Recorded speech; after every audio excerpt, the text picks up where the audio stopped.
Alright guys, welcome to another mixing tutorial. Let's take a look at what I did in my cover of Gone with the Wind by Architects.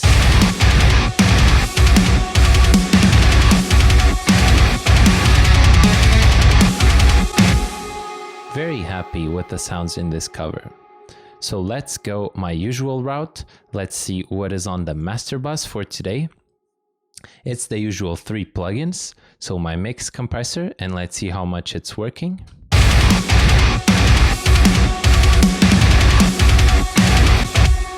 Very lightly, maybe 2 decibels of gain reduction on kick and snare hits, and today's transformer option is nickel, because this transformer option gives you a high-end boost. Really nice emulation of the Shadow Hills mastering compressor transformers. That's what makes this plugin super cool as a mix bus compressor. Next up, our multiband compressor. As you should know by now, if you've been watching these, this is where we try to get a frequency balance for the mix using compression that acts differently when listening to different frequency material. So let's watch it work and see what's happening.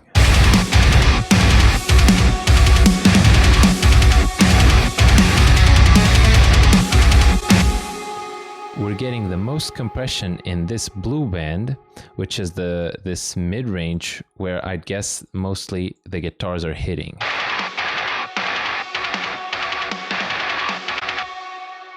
So what this is doing is it's making the mid-range duck when the guitars hit, but when the guitars aren't hitting, the drums and the bass get that full mid-range. So that's an interesting way to achieve different frequency balance on your mix. And it's working kind of hard today, actually, because I've pushed the threshold down.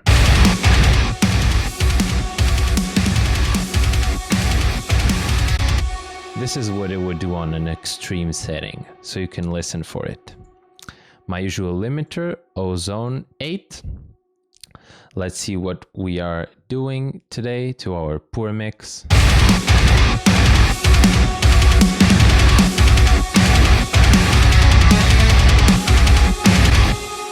Not too much actually, so the most I saw here of reduction is maybe 5 decibels, but the mix is pretty loud at -4, -5. The reason the mix can be so loud and have so little gain reduction and distortion is because of the way that it's mixed. The drums are nice and compact, they're already nicely compressed, so you don't have a lot of peaks going into this limiter, for example. The bass and the guitars aren't very dynamic either, so that is the key to a loud mix actually. It's not the limiter that you have. To avoid distortion, I like the fast character, as you know, and the release control 2. My usual master bus. This drum sound is an old one I brought back. Here's what it sounds like.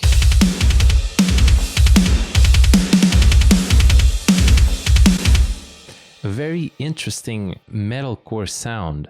So the cymbals and toms are the Superior Drummer 2 Metal Foundry. Let me actually show you the box. I am a very proud owner of this bad boy. Ever since I tried other kits, I've been experimenting all around, but this is what I spent a good 2 years learning basically how drums work in terms of their sonic characteristics. So it's good that I finally get to use it here on a mix tutorial. This is what the cymbals sound like, which is the best part of this library. Nice and clear, and these are the toms. Very, very metally, but if I take off the processing, you'll see how raw these actually sound. Yeah. Very, very boxy. We're gonna make it into this though. Yeah, I haven't touched this drum mix in 6 months. It just worked. The kick and snare are secret weapons. These are from my from my good friend from Brazil, Sammy. Sammy is his name. He's working on these drum samples for quite a while. This is what they sound like. Some hard-hitting shit. Few variations, but a really nice character in the attack. He has a talent for this, and I need to see him if these samples will ever be released. I need to talk to him about it. As for processing, we're going to be going from this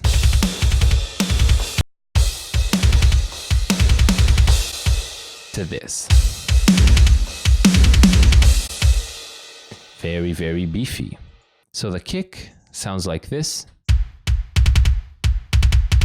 We're gonna do this to it. Not too much of a change. Starting with an SSL EQ, we are going to boost some attack at 8K and at 2K. 2K is where you get that very nice... there's so many different kinds of attack. Some metaphors like the slap of a hand, the fish against the spoon against the bowl of mashed potatoes. 2K sounds like this.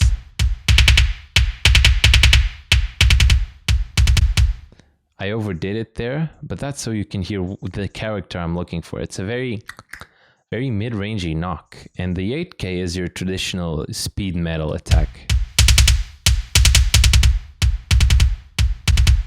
I also boosted a little bit of 200, not very usual, but this sample is very scooped, so I needed some of that low mid-range back.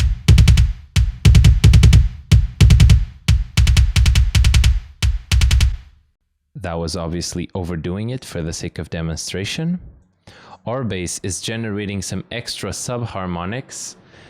Oh, I hope you guys can't hear this truck. Okay, so stuff at 60 Hertz. That really deep stuff. And here's another tool. This is a free plugin, by the way, that generates subharmonics. So this one is taking care of the 60 region. This one is taking care of the 40 region. So really subby material. This is the Brainworks sub filter. It's free at the Plugin Alliance website.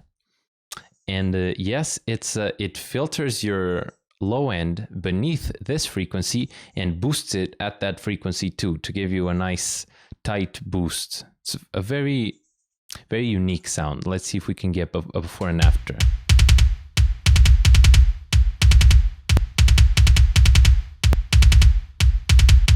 If you have some nice headphones or a sub, you can definitely see what that's doing. And this is correcting for a 140 region that was very boomy. So that woo stuff, you don't want your kid going woo all over the place. 2 plugins on the snare to make it go from this to this. Not a subtle difference. So those are high-end boosts, the same as the kick, so 8K and 1.5. So as you can tell, there's a pattern here. There's the really high attack that I want at 8K and the mid-range. Anywhere between 1K to 3K can be your mid-range slap. And for snare, very important, boosting 200 Hertz. This is the fatness factor, and I'll boost it so you can tell.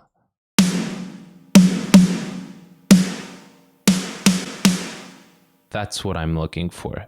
But the element that's going to give you way more of that is my R-Bass. So it's not exactly an EQ that's boosting it. It's generating extra harmonics based on that frequency. So if this says 200 Hertz, it's generating a little something at 300, a little something at 400, a little something at 600 that gives it a different perceived volume on that frequency than just an EQ. Let's go for a before and an after. Give it way more of that thump. Let's listen to our toms. Find a little tom break. This is as much toms as we're gonna get.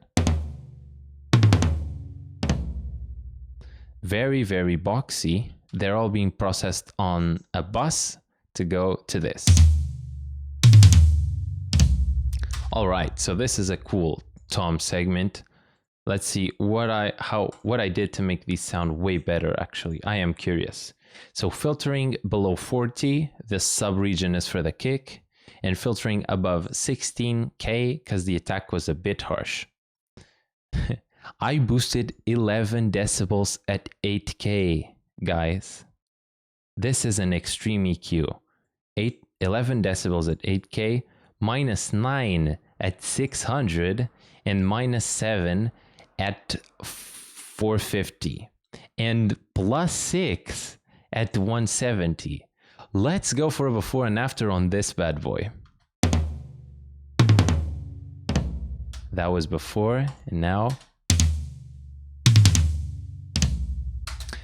this EQ, when you go crazy with it, it still sounds pretty musical. That's the difference between something like an SSL emulating EQ and just your normal parametric. This one sounds very clean, digital, sterile, some people would say, and this one, just because you can't see what you're doing in this fashion, I don't know what this graph is called, this alone forces you to make different decisions. This is clipping so that the attacks aren't that pointy and already begin to be chopped off and gain some distortion. Here's where you can see them being cut. R-bass again, giving us some of that 90 region. What this is doing is it's giving us the boominess.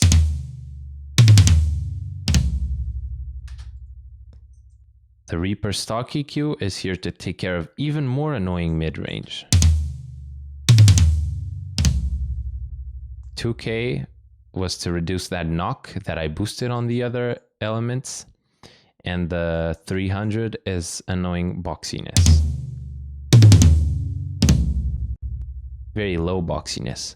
More R-bass, but now on the 60 region. This is crazy, for even more boom. Very subtle, minus 24, but I like it. And the limiter, same philosophy as the clipper, get our peaks down so that the sustain goes up. Now that's a tom transformation, if I've ever seen one. These simples, probably very simple processing. Here's the hi-hat mic. Let's see.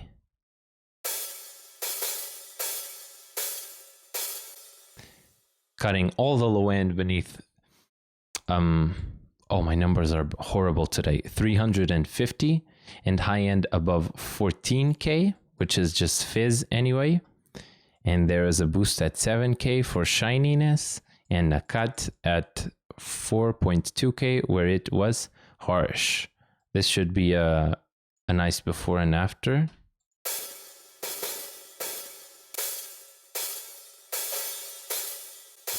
You just get rid of that proximity effect from it being mic'd up very close. If you do something very close to the mic, it's very bassy. But as you get further away, it loses bass. If you mic up a hi-hat like this, you will get the flutter and the bass. And that's what I am cutting. Overheads, similar deal. Check this out. Cutting overheads all the way to 350. Let's get some different cymbals, some China or this.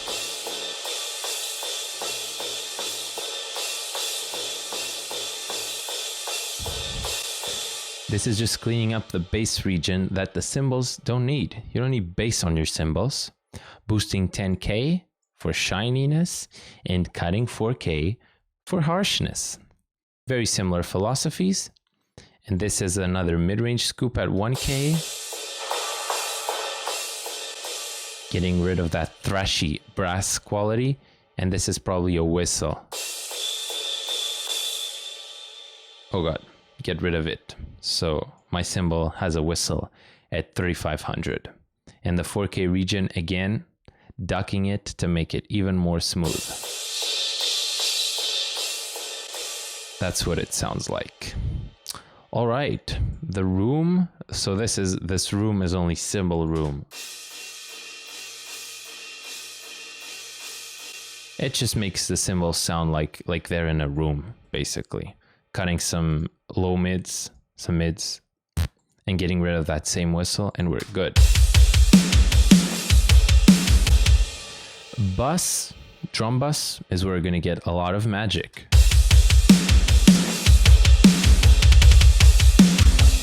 Make our drum sound big at the bus. So firstly, I miss this guy. I need to use this guy more. You can tell this drum mix is old. This is a free plugin too. This is the Density by, I don't know what the name of the company is. I'm not using this guy for compression, I think.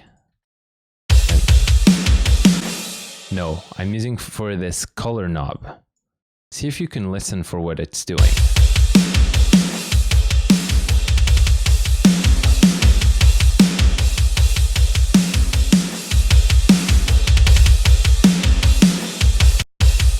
This isn't subtle at all. It's everything becomes fatter when you boost this. If your mixes are thin, download this free boy right now and play with this color knob. Boost it all the way. So that's all I'm gonna say. I miss this guy. Oh, by the way, what I've been using to replace this that I don't have on this mix because I didn't use it back then when I did this drum mix is the SSL by Brainworks that has this saturation emulation.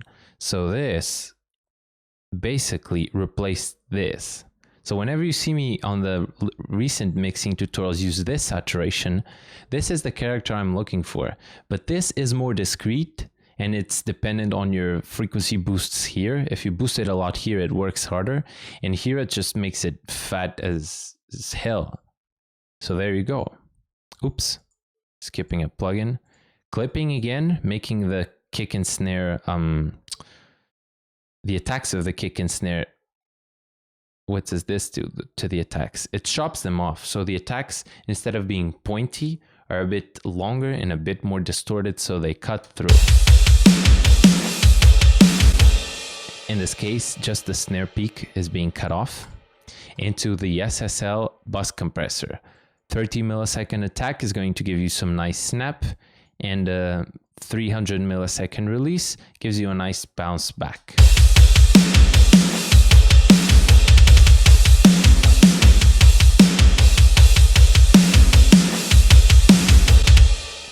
Very, very subtle effect that I am counterbalancing with a limiter that's just cutting a bit more of the attack that compressor generated.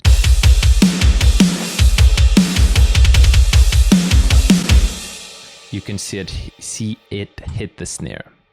This EQ, we are getting rid of the kick subs beneath 35 Hertz, and we are scooping the mid-range at 900.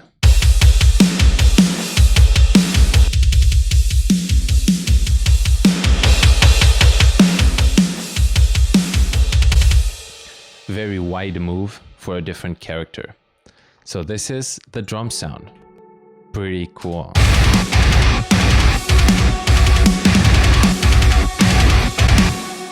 Okay, so the bass is programmed. This is our boy Eurobass. You know it's good. Eurobass in the house. Let's listen to that DI.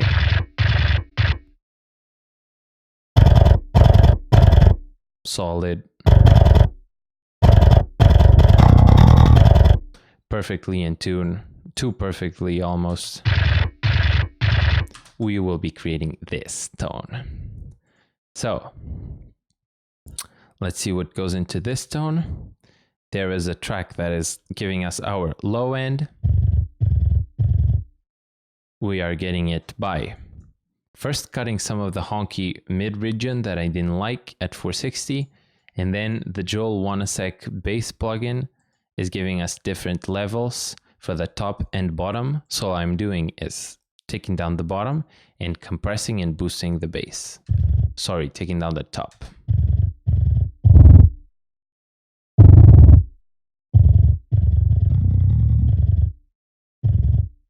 And then we're going to go for a distortion track. This distortion track, we will apply the same mid-range cut to the DI. And then another free plugin. This is the, what is this? The Soft Amp. Yes. Oh, there it is. The Soft Amp PSA is an emulation of a SansAmp preamp. Not sure what this is. I suck. I don't know my gear, okay? I just know it sounds good. So this emulates a SansAmp. We're going to make the bass go through it to get this saturation. Saturation, my ass. This is a full amplifier. That's very, very distorted. I'm even going up with another Reaper stock plugin added. The saturation is basically here to get rid of some of that harsh high end and make it even more compressed. Okay, but now we urgently need to get rid of the bass. So in that same plugin, the bottom band is being ducked down hard and the top band is being compressed and given a fair volume.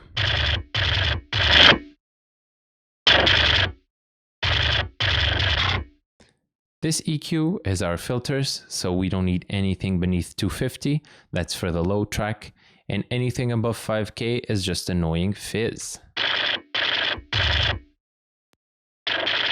After that, an extra filter at 150 will make sure there is no low end left, and this cut at 3.2, well, I'll let you listen for it yourself.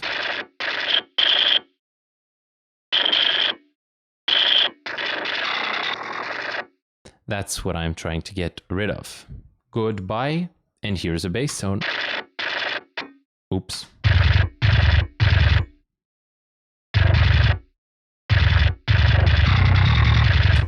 So an additional thing I liked the sound of in the end was adding some max bass on the bass bus. What this do is basically R bass, so it generates extra harmonics for the low end on a specific frequency. Here I set it to 80, and I'm going to solo the effect so you can see what it's adding. Oh yeah. If you mix it with the rest. So this is just a low end boost. I thought it needed more against the guitars. Then on the sections where the bass is clean, it's the exact same tone, but I went on the soft amp and I turned down the drive and the crunch and all that. And I got this.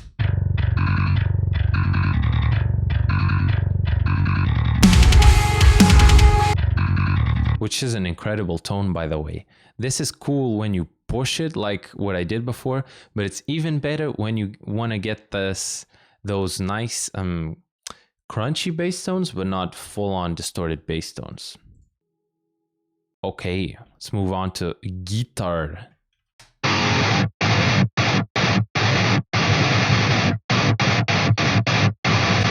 So this your boy, the STL Tonality Will Putney. Basically stock settings. Amp 1, cab number 1, let's go. Maybe all I changed was some of the little EQ things on the front of the amp.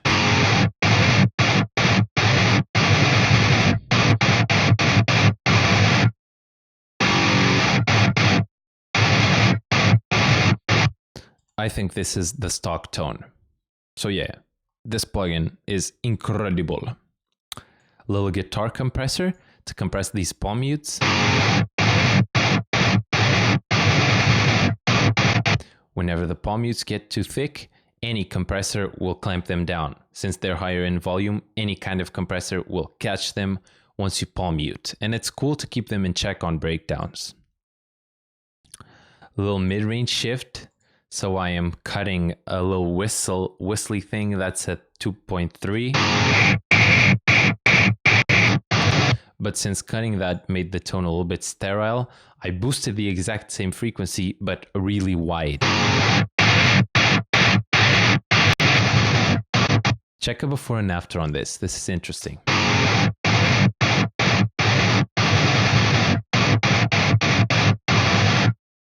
Some very subtle stuff, but you can see a whistle disappear without the aggressiveness of that frequency range disappear. This is very, very subtle. Filters, so beneath 65 Hertz, goodbye, and above 7K, goodbye. It's all fizz.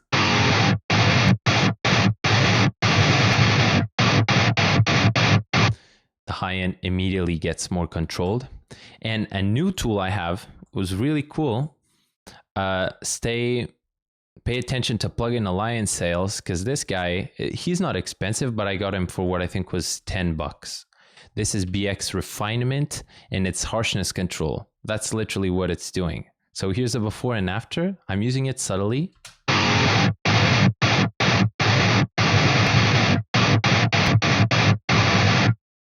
If you couldn't hear that, that's okay. Here's a solo thing that's soloing the frequencies that I'm taking away.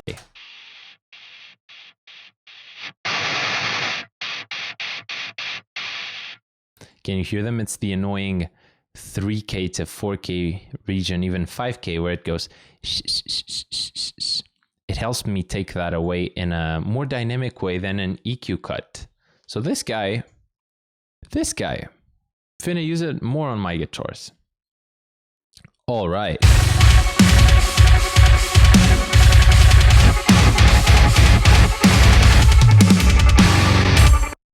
Let's go over this huge ass clean tone.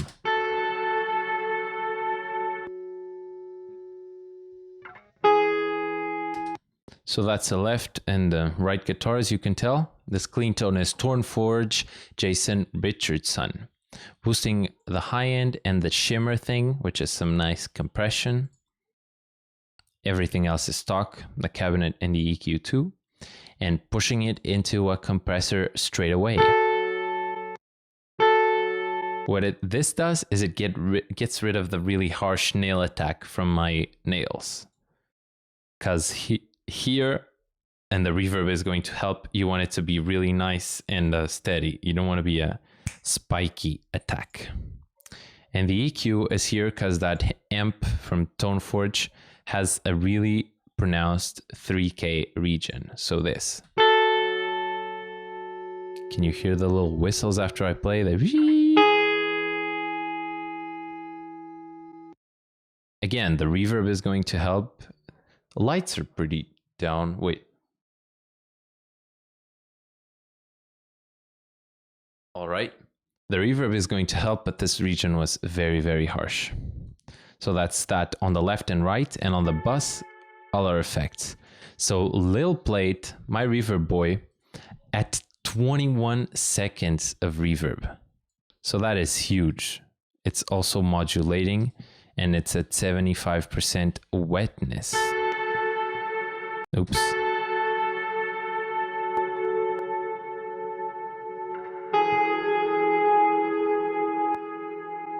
The EQ that's controlling it is removing a lot of junk at 500 and a little spike once again at 3.4K.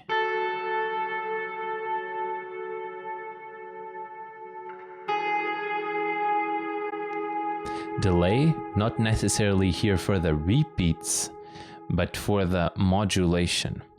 So a little bit of chorus. This is being used more for the chorus than for the delay repeats. Limiter to reduce the attack again. That's the tone.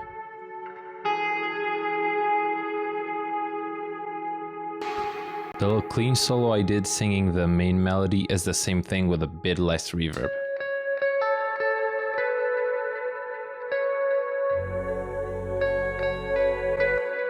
So that traditional Architects wet lead.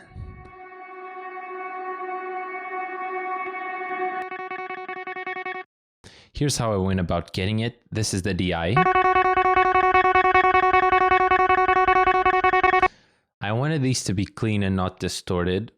Even though the original are distorted tracks with reverb, I have a really hard time controlling that, so I wanted these to be clean. What I did is I ran it through the same cabinet as the rhythm guitars for it to blend nicer. That's an amazing trick. But I turned off the amp. So check this out.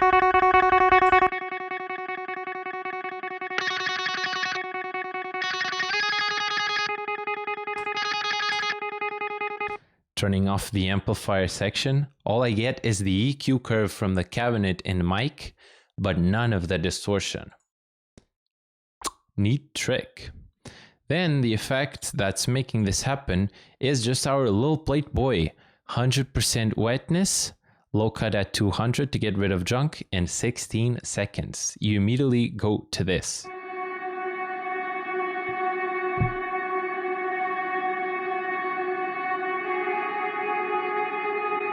Then into a EQ to filter it out and to get rid of mid-range junk.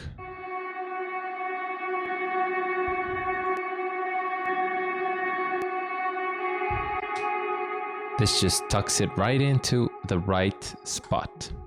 And then the harshness control guy, again, just making it super, super soft on the ear.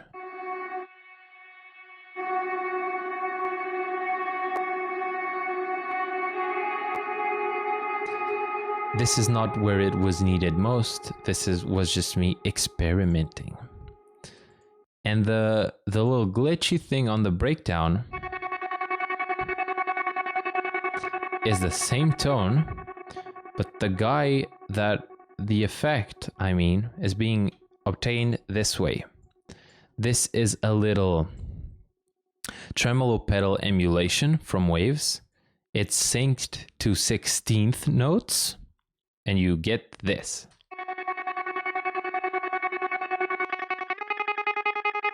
I'm going to remove the reverb.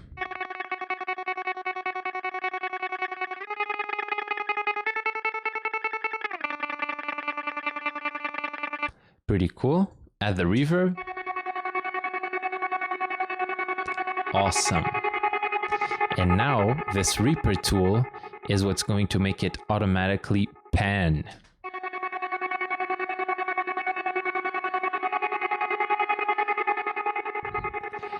This is a transient-driven auto pan, so it pans the track automatically based on transient information. Since our signal is being chopped off, a lot of transients are being created, and this just listens, and every time there is a new note, a new transient, it's going to pan it randomly. That's what it's doing.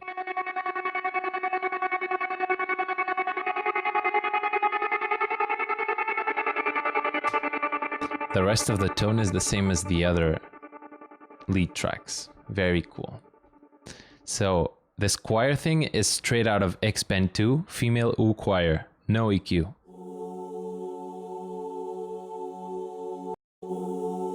Oop. Just that. Here's a cool trick I did. I blended it with the guitars by putting it an octave up.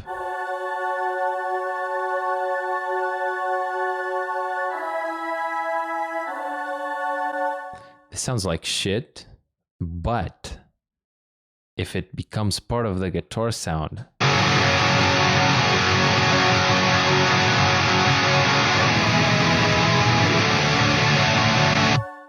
can you hear it as different parts? Almost as harmonics, extra harmonics for the guitar chords. This is incredible. Check it out.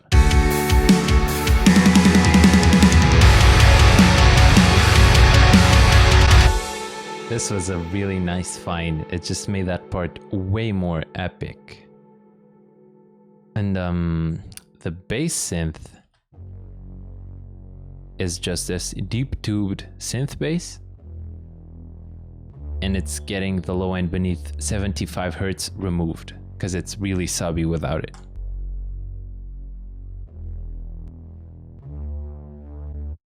Way more controlled, and the rest is just some rising effects.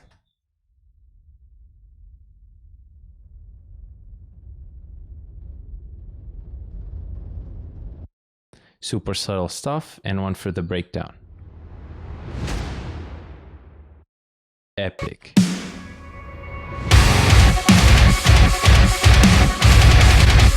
All you need to do to these ones is get rid of the sub frequency so that you don't blow up anyone's car stereo. And that is it. What a big mix this was, actually.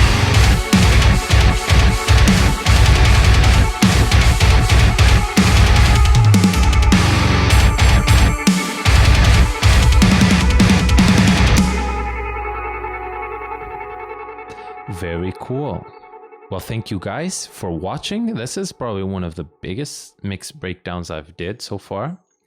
Thank you for being patrons. If you're new here, welcome. Be sure to check out every single mix tutorial I have done, because your support covers access to all the back catalog.